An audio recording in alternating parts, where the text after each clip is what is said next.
Welcome back to my series detailing all the parts of a computer in an easy to understand way. We've been over most of the components so far, so check out the playlist in the description if you'd like to learn more about the rest of the parts. We're getting close to the end of the series here, and in this video we're talking about storage. For some reason, I love talking about storage. Maybe it's the idea of collecting data or maximizing the amount of things I can put in my PC, but I never tire of collecting storage drives or storage media. I'm avoiding saying the word hard drive since that does imply a specific type of storage, but we'll get into that in a minute. In computers, the word storage refers to long-term data storage, as opposed to RAM, which is short-term data, which is called memory. Storage is where you would keep things like photos or movies or any programs that are installed in your computer, something that you'll want to reference in the long term. There are two types of storage, disk drives and solid-state drives. Disk drives have been used for ages and will probably continue to be used for a long time thanks to their longevity. Their longevity comes from their construction. These drives contain rotating disks with a needle that reads and writes data physically to those disks. This arrangement means that the drives are fairly fragile. Dropping them or subjecting them to excessive vibration can damage the disk and render the drive broken to the average layperson. Hard drives can also be built according to their use case to make them a little more durable. A normal hard drive you might put into a desktop is pretty bare bones, but models can be found that are configured for use in a server or network attached storage, which means that they're built to be very close to other drives and withstand the constant vibration of other drives sitting right next to them. If your drive does break, you could potentially have the data recovered by a professional service, but who knows how much that might cost. However, if you keep hard drives safe and use them appropriately, they can last a long time and provide a lot of storage space per dollar.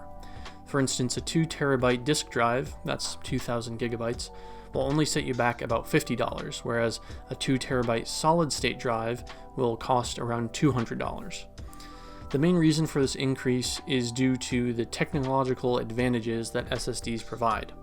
Instead of writing to disks, the data is written to chips of flash storage, which means the data can be communicated much more quickly than a disk drive, where the disk is rotating and the needle has to physically search for the data.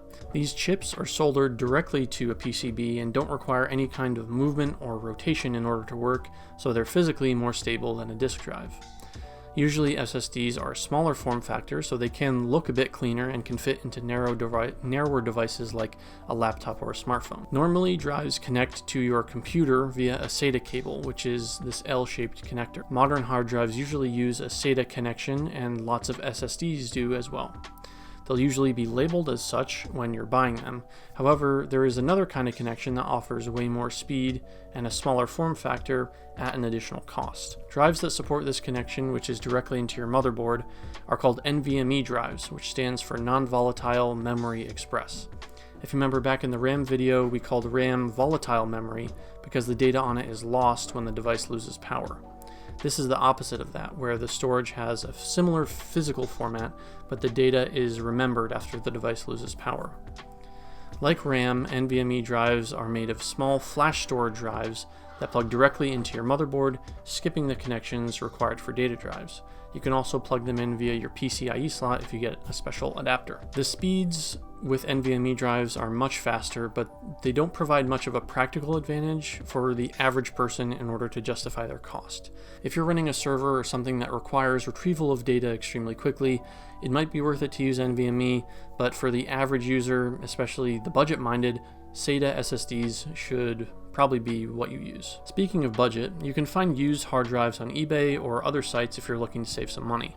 However, I would be wary of these, especially the hard drives, because you never know how the hardware has been treated in the past. Even if it works for a while, it could have some wear and tear or defects that would cause it to malfunction in the future. I would probably look for used SSDs. Those would probably be more reliable if you really want to save the extra money. What you can do in order to get the best of both worlds is install a small NVMe drive, which can be fairly cheap, maybe 30 or 40 bucks, into your motherboard. You'll have to make sure that your motherboard supports it, and have that be large enough, just large enough to support files for the operating system of your computer and maybe a couple frequently used programs. I think 128 gigabytes is probably enough space for that. Then for everything else, every other kind of storage, I use an HDD for storage like video games or video projects. This does cost a bit more since you're buying 2 drives, but it gives you the advantage of having both cheap, large amounts of storage via hard drives and the expensive, fast storage of an SSD when you really need it. If you can really only afford one, you could get a hard drive and upgrade later, although upgrading your boot drive where Windows is installed will be kind of a pain later on. You'll have to do a new image. For storage of non-essential files though, that's really doable. You can swap the files on much easier later on. That pretty much covers what you'll need to know about storage. We're almost to the end of this series on computer components. I hope you've learned something along the way. Final video will be on how to build a computer from start to finish, so stay tuned for that. For now, check out the rest of the videos in the series. The playlist is in the description if you want to keep learning about components and how to build a PC. Thanks so much for watching the video. Let me know what you thought in the comments below, and subscribe if you're new here if you'd like to see more videos like this. I'll see you in the next video.